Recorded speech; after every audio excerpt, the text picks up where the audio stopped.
بسم اللہ الرحمن الرحیم۔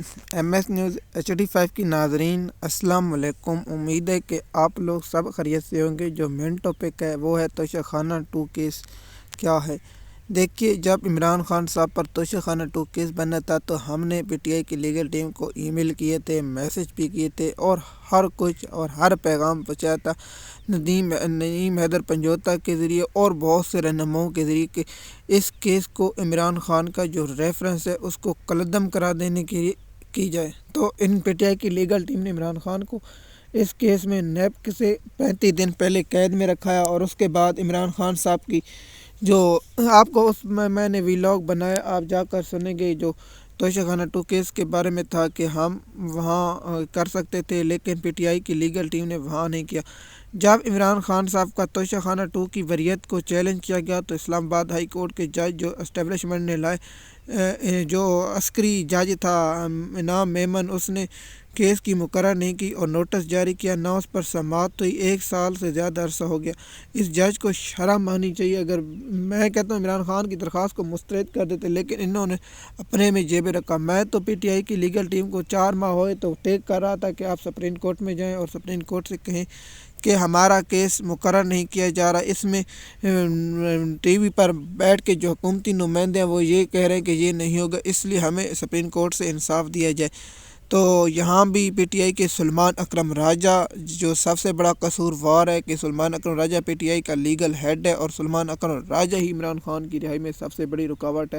میں اس بات سے گوشید ہوں کہ لیگل ٹیم میں سب سے زیادہ پرابلم سلمان اکرم راجہ کر رہا ہے اور یہ شخص کر رہا ہے۔ دوسرا دیکھیے کہ جو اسلام آباد ہائی کورٹ میں ٹرانسفر لائے گئے جج جیسے جہانگیر صاحب کا جو ڈگری جعلی نکل آئی، دیکھیے عدالت میں جا کے میڈیا پر پریس کانفرنس کریں اور بتائیں کہ ہمارے کیس مقرر نہیں ہو رہے۔ نواز شریف لندن سے ابھی نکلتا نہیں تو اس کو ضمانتیں مل جاتی ہیں اور عامر فاروق جیسا گھٹیا کردار ڈیل میں جو اہم کردار ادا کیا، جس طرح نواز شریف کے بارے میں مشہور ہے کہ وہ اس وقت تک پاکستان میں نہیں آتا جب تک اسے جج کے ساتھ بات نہیں کی جائے۔ تو توشہ خانہ 2 کیس میں عمران خان اور اس کی اہلیہ کو سزا دی گئی، اب اس کو چیلنج کیا جائے گا۔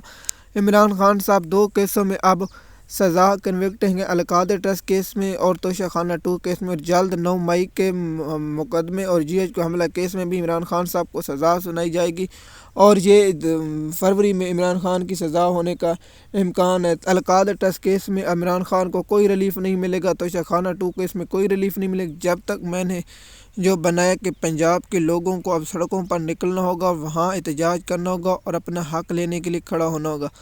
جیسے کہ آپ جانتے ہیں تو پاکستانی اور PTI کی لیگل ٹیم اب ان کے پاس یہ آپشن موجود ہے کہ وہ عمران خان صاحب کی رہائی کے لیے کیا اقدامات کرتے ہیں یا نہیں، وہ تو آنے والا وقت بھی بتائے گا۔ جس طرح ہم نے اپنے ویلاگ میں پہلے بھی لوگوں کو انفارمیشن دی تھی کہ PTI کی لیگل ٹیم نے یہاں توشہ خانہ 2 کیس میں کیسے عمران خان کو پھنسایا اور جب اس میں ضمانت ملی تو کیسے عمران خان کی تھی۔ کیوں یہ لوگ سوچ رہے ہیں کہ تو عمران خان کے 9 مئی کے جو کیس 12 ان کو کیوں نہیں، ان کی ریفرنس اور ان کی درخواستیں سپریم کورٹ میں کیوں نہیں جاتے، اب آئینی عدالت میں چلے جائیں، اب بن گئی وہاں کہیں کہ یہ کیسے ہو سکتا ہے ایک کیس میں ہمیں دی جا رہی ہیں۔ وہی جن بھی حیران ہوں گے کہ ایک شخص وہاں موجود ہے اور وہ دوسرا وہاں موجود ہے، یہ کیسے ہو سکتا ہے۔ تو اس پر PTI کی لیگل ٹیم سے جواب طلب کرنا چاہیے کہ آپ لوگوں نے درخواست کیوں نہیں دی کہ ایک کی جرم میں بہت سی سزائیں دی جا رہی ہیں۔ مثال کے طور پر عمران خان کو توشہ خانہ میں پہلے میں 10 سال 14 سال اب 7 سال اور 5 سال کی جو سزائیں ہیں، اس کے پیچھے PTI کی لیگل ٹیم نے کیا کیا۔ MS نیوز کی ناظرین مزید معلومات کے لیے